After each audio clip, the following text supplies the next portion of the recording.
एक बार की बात है, घने जंगलों को पार करके एक सुनसान घाटी पड़ती थी। उसी घाटी के पास एक शेषा नागिन अपनी दो बेटियों इंदु और बिंदु के साथ रहती थी।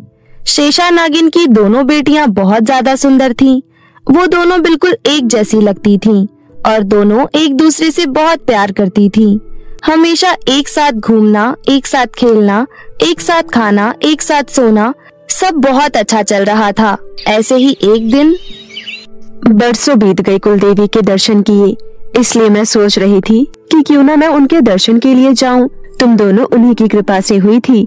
उसके बाद से मैं तुम दोनों में इतना उलझ गई कि वक्त ही नहीं मिल पाया वहां जाने का, पर इस बार मुझे जाना है। माँ, हम दोनों को भी आपके साथ जाना है, हमें भी कुलदेवी के दर्शन करने हैं। हाँ माँ, इंदु सही कह रही है, हम दोनों भी चलेंगे। मेरी बच्चियों, मैं तुम्हें अपने साथ नहीं ले जा सकती, तुम्हें यहीं रहना होगा। और ये बात मैं तुम्हें इसलिए बता रही हूँ क्योंकि तुम दोनों को मैं एक बहुत बड़ा काम सौंप कर जा रही हूँ। ऐसा कौन सा काम है माँ? तभी शेषा अपनी दोनों बेटियों को घर में ले जाती है और घर के अंदर कोने में फर्श खोदने लगती है। फर्श खोदते ही अंदर से बहुत रोशनी निकलती है। शेषा उस रोशनी में अपने हाथ डालती है और कुछ उठा लेती है। माँ, आपके हाथ में ऐसा क्या है जो इतना चमक रहा है? ये नागमणि है। ये नागमणि हमें कुलदेवी की कृपा से मिली थी। पहले ये नागमणि तुम्हारे पिताजी के पास हुआ करती थी, पर उनकी मृत्यु के बाद ये मुझे हासिल हो गई। इस मणि में बहुत शक्ति है। ये मणि जिसके पास भी होती है वो बहुत शक्तिशाली हो जाता है और वो इससे जो चाहे हासिल कर सकता है, सोना, चांदी, हीरे, कुछ भी। लेकिन माँ, आप हमें ये सब क्यों बता रही हो? मैं तुम्हें इसलिए बता रही हूँ क्योंकि मैं कुलदेवी के दर्शन करने जाऊंगी, तो तुम दोनों इस मणि का ख्याल रखना। और ये मणि जब तक तुम्हारे पास रहेगी तब तक कोई भी तुम दोनों का कुछ नहीं बिगाड़ सकता। यहाँ जंगल में आए दिन सपेरे घूमते रहते हैं। मणि हासिल करने के लिए बस तुम दोनों उनसे बचकर रहना, और मुझे पता है तुम मेरे लौटने तक इसका अच्छे से ख्याल रखोगी। शेषा नागमणि को दोनों बेटियों को सौंपकर चली जाती है। उसके जाते ही दोनों बहनें नागमणि को उसी गड्ढे में रख देती हैं जहां से उसे निकाला था। पर विशाल नाम का एक लड़का छुपकर शेषा की सारी बातें सुन लेता है। अगर मैं रास्ता भटकते हुए यहाँ न आता तो मुझे इस बात का बिल्कुल भी पता नहीं चलता कि यहाँ पर एक नागिन और उसकी दो बेटियां रहती है और उस नागिन की बेटियों के पास नागमणि है और वो मुझे किसी भी कीमत पर हासिल करनी है। तभी विशाल अंधे होने का नाटक करते हुए इंदु और बिंदु के करीब पहुँच जाता है। कौन हो तुम और यहाँ क्यों आए हो? इसने हमें हमारे असली रूप में देख लिया है। ये हमारे बारे में सबको बता देगा, इसलिए अभी बचकर नहीं जा सकता। मैं अभी इसका काम तमाम कर देती हूँ। इंदु जैसे ही नागिन रूप में आती है और विशाल के सामने जाती है तो विशाल को बहुत डर लगता है, लेकिन वो अपना डर उजागर नहीं करता, क्योंकि अगर वो अपना डर उजागर करता तो वो दोनों पहचान जाती कि ये अंधा नहीं है और वो उसे मार देती। तभी विशाल बोलता है, मैं जंगल का रास्ता भटक गया हूँ, क्या तुम मुझे मेरे घर छोड़कर आ सकती हो, क्योंकि मुझे दिखता नहीं है। अंधे हो पर बहरे तो नहीं, जरूर तुमने हमारी बातें सुनी होगी। यहाँ पक्षियों का इतना शोर है कि उनके चहचहाने की आवाज के आगे मुझे कुछ सुनाई ही नहीं दिया। मैं तो बहुत देर से मदद मांग रहा हूँ, पर भगवान का शुक्र है जो तुम मुझे यहाँ मिल गई। बिंदु, शायद ये सच बोल रहा है। ये वाकई में अंधा है, हमें इसकी मदद करनी चाहिए, पर अभी अंधेरा होने वाला है। विशाल, तुम एक काम करो, तुम हमारे साथ यहीं रुक जाओ। कल सुबह हम दोनों तुम्हें तुम्हारे घर छोड़ देंगे।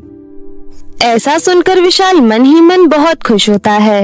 मैं जैसा चाह रहा था बिल्कुल वैसा ही हो रहा है।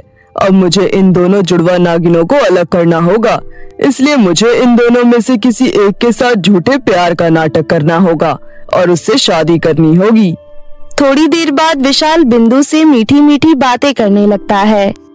मैं अपनी इन आँखों से देख तो नहीं सकता, लेकिन मैं अपने मन की आँखों से सब कुछ देख सकता हूँ। तुम दोनों बहनें हो और दिखने में तुम दोनों एक जैसी लगती हो। क्यों, मैंने ठीक कहा ना? तुमने बिल्कुल ठीक कहा, हम दोनों जुड़वा बहनें हैं, हम दोनों दिखने में एक जैसी हैं। ऐसे ही विशाल मीठी मीठी बातें करता है।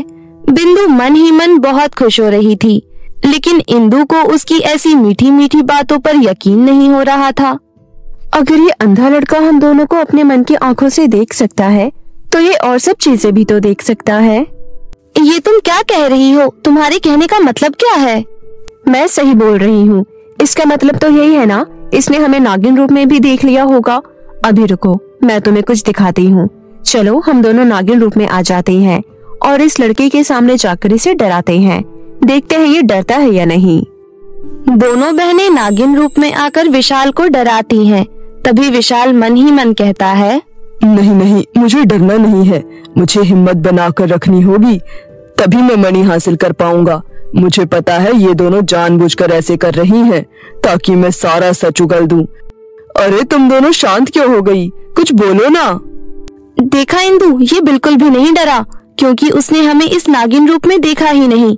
मुझे इस लड़के पर पूरा विश्वास है। सुबह होते ही बिंदु विशाल को उसके घर छोड़ने जाती है। इंदु अपने घर में ही थी, क्योंकि उसको मणि की देखभाल करनी थी। घर पहुंचने से पहले विशाल बिंदु को अपनी प्यार भरी बातों में फंसा लेता है।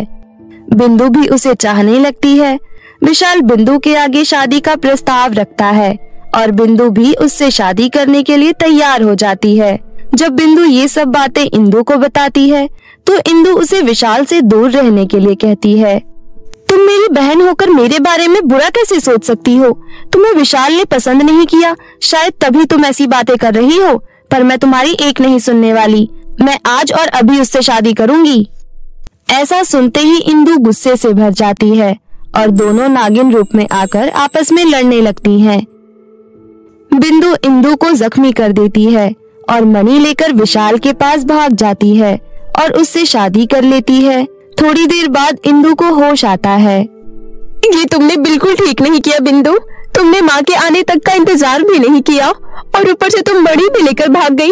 तुम अपनी बहन को कैसे मार सकती हो? ये सब ठीक नहीं है बिंदु। उधर शादी होते ही विशाल सबसे पहले अपने घर में एक सपेरे को बुला लेता है और कहता है, मैं जीत गया। मैं जो चाहता था बिल्कुल वही हुआ। अब मैं दुनिया का सबसे अमीर इंसान बन जाऊंगा। उसके बाद विशाल सपेरे की मदद से बिंदु को नागिन बना देता है और वो सपेरा बिंदु को अपनी टोकरी में बंद कर लेता है। विशाल, मुझे बचाओ ना, मुझे यहाँ पर घुटन हो रही है। अच्छा ये बात है, अब मेरी सब समझ आ गया। तुम अंधे थे ही नहीं। तुमने मेरे साथ प्यार का ढोंग किया नागमणि को पाने के लिए। तुम्हें पहले से ही पता था कि हम दोनों बहनें नागिन हैं। मैं कोई अंधा बंदा नहीं हूँ। ये सब मैंने मणि के लिए किया था।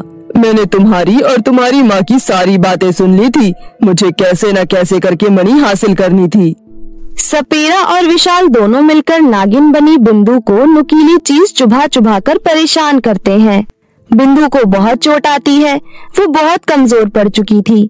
आखिरकार हार कर बिंदु को विशाल को नागमणि देनी ही पड़ती है। मणि मिलते ही सपेरा और विशाल दोनों बहुत खुश हो जाते हैं।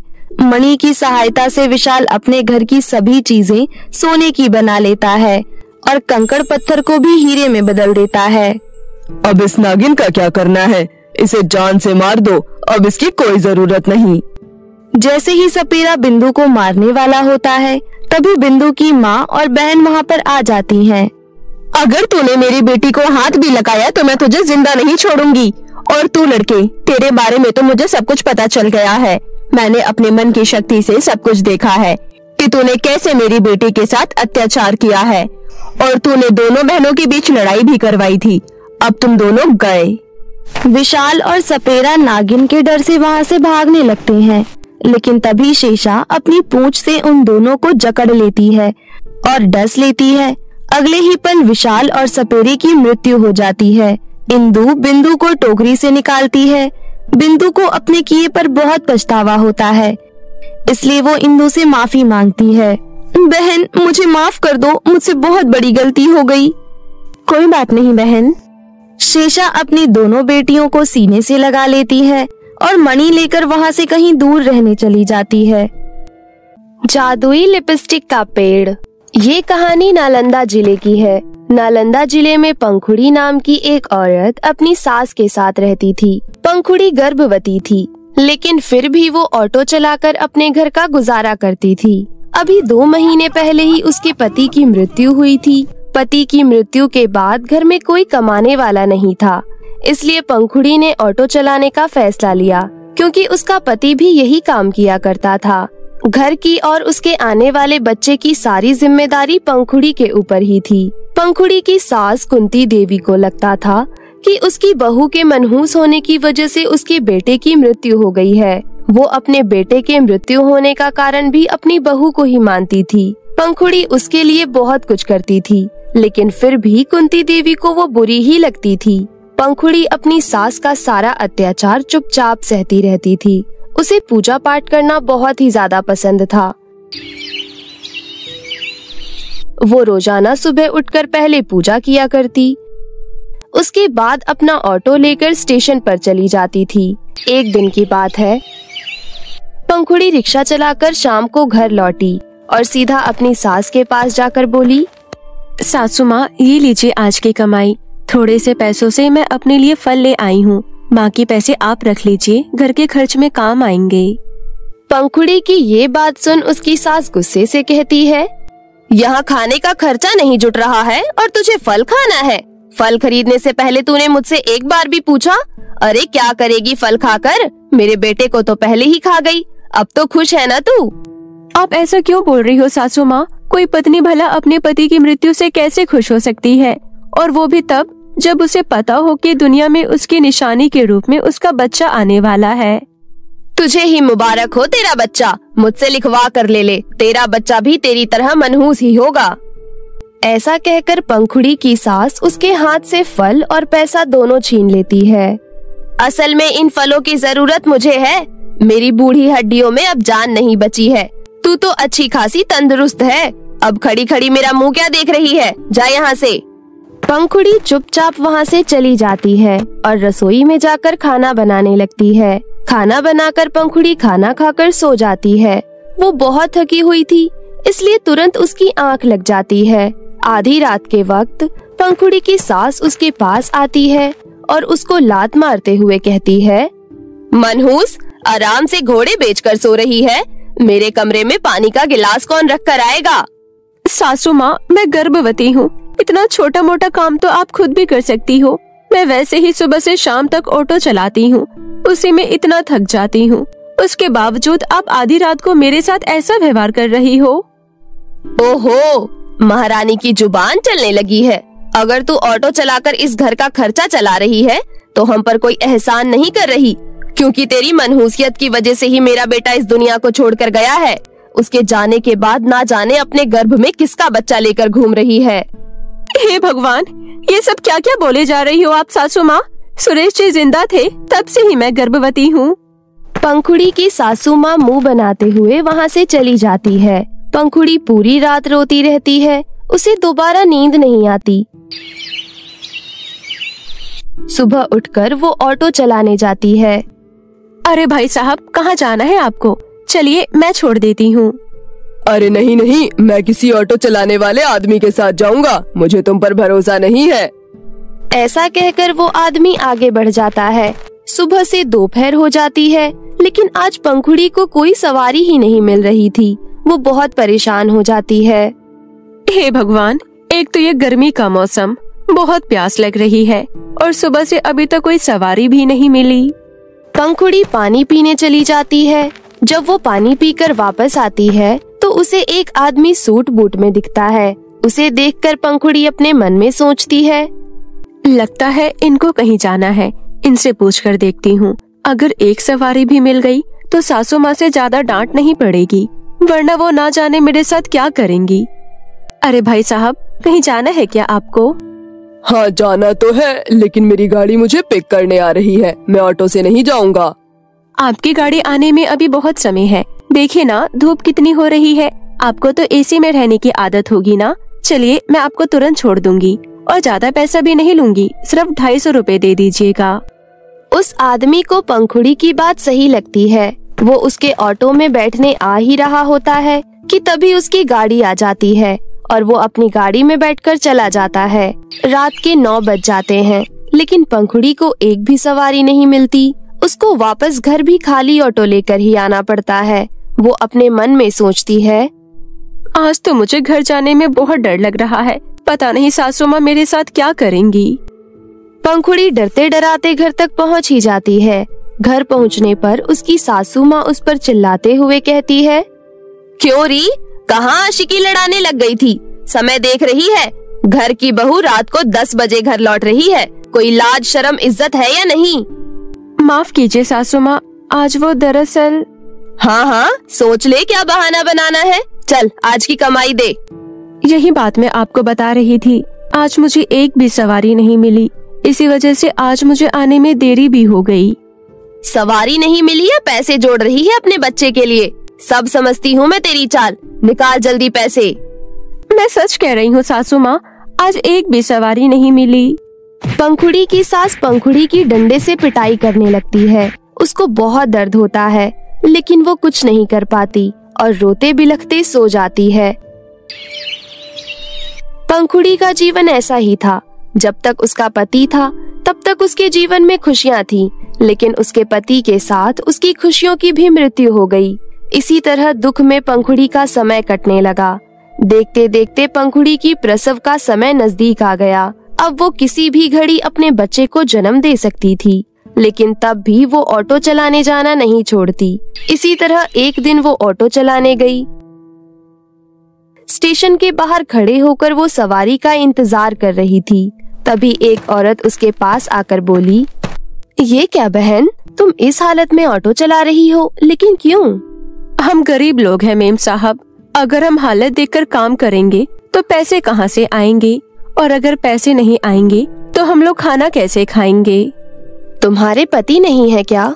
नहीं, कुछ समय पहले ही उनकी मृत्यु हो गई, परंतु वो अपनी ये निशानी मेरी कोख में छोड़कर चले गए। मैं जो भी मेहनत करती हूँ इसी के लिए करती हूँ।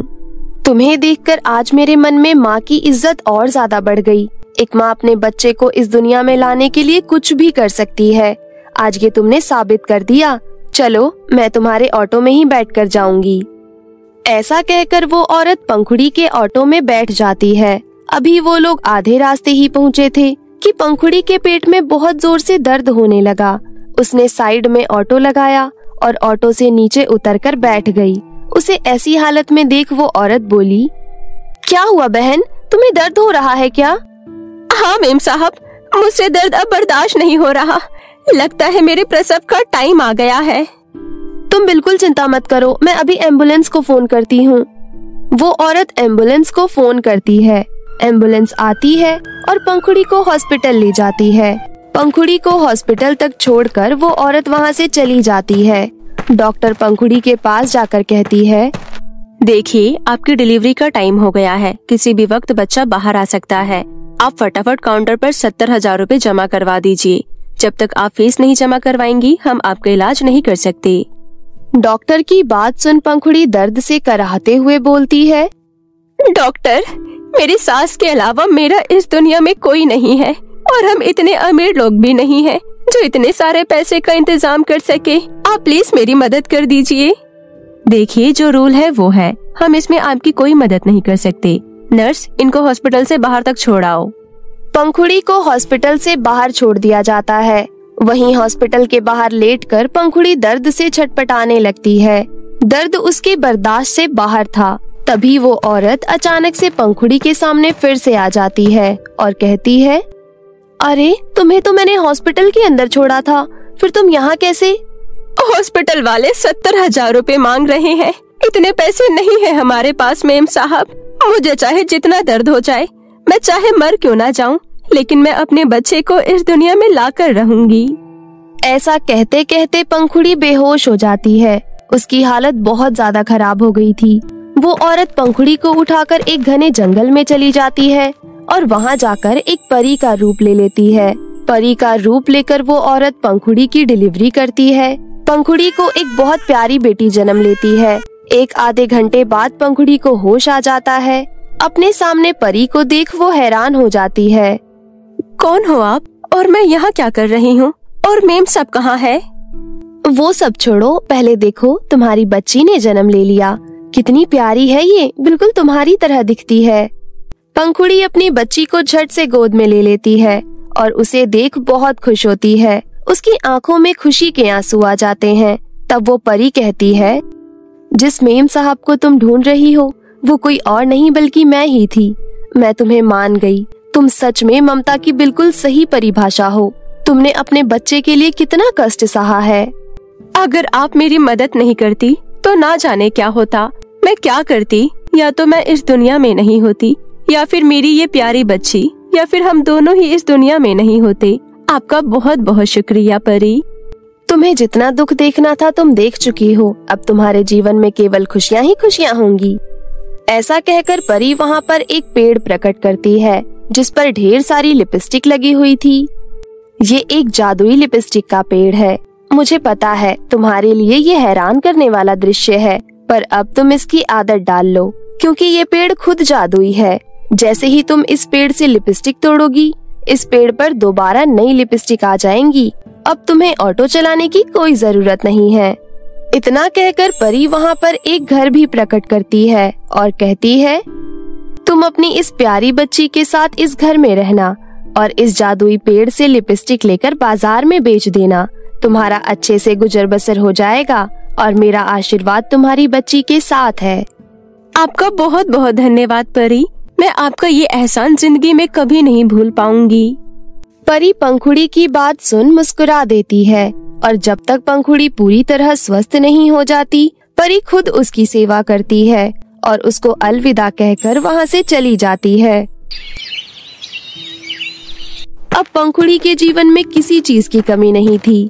वो अपने घर में खुशी से रहने लगती है और जादुई पेड़ से लिपस्टिक तोड़कर बाजार में बेचने लगती है। उसके इस खुशहाल जीवन के बारे में जब उसकी सास को पता चलता है तो उसकी सास फौरन भागती हुई अपनी बहू के पास आ जाती है और कहती है, पंखुड़ी बहू, मुझे उस झोपड़ी में छोड़कर तू अकेले इस घर में रहने लगी। तुझे मेरा ख्याल नहीं आया? क्यों आता मुझे आपका ख्याल सासू माँ? ऐसा कौन सा कष्ट है जो आपने मुझे नहीं दिया? मैंने आपको बदले में फिर भी प्यार ही दिया, लेकिन अब मुझसे वो सब नहीं हो पाएगा। मुझे माफ कर दीजिए और चली जाइए यहाँ से। ऐसे मत बोल बहू, मुझे पता है मैं बहुत गलत थी, लेकिन अकेलेपन ने मुझे सिखा दिया कि तूने मेरी कितनी सेवा की है। भगवान के लिए मुझे एक बार मेरी पोती या पोते का चेहरा दिखा दे। पंखुड़ी अपनी सासू माँ को अपनी बेटी को दिखाती है। उसकी बेटी को देखकर उसकी सासू माँ रोने लगती है। ये तो बिल्कुल मेरे बेटे की तरह दिख रही है। हाय मेरी प्यारी पोती। पंखुड़ी को अपनी सासू माँ पर दया आ जाती है और वो उसे माफ कर देती है और अपने साथ रख लेती है। इस तरह परी की मदद से वो एक खुशहाल जीवन जीने लगती है और जादुई लिपस्टिक के पेड़ की मदद से उसकी आर्थिक हालत भी अच्छी हो जाती है। इतना सब कुछ होने के बाद भी पंखुड़ी उस ऑटो को नहीं भूलती और उसको अपने घर के सामने ही लगा कर रखती है। इस तरह वो लोग अपना जीवन खुशी खुशी व्यतीत करने लगते हैं।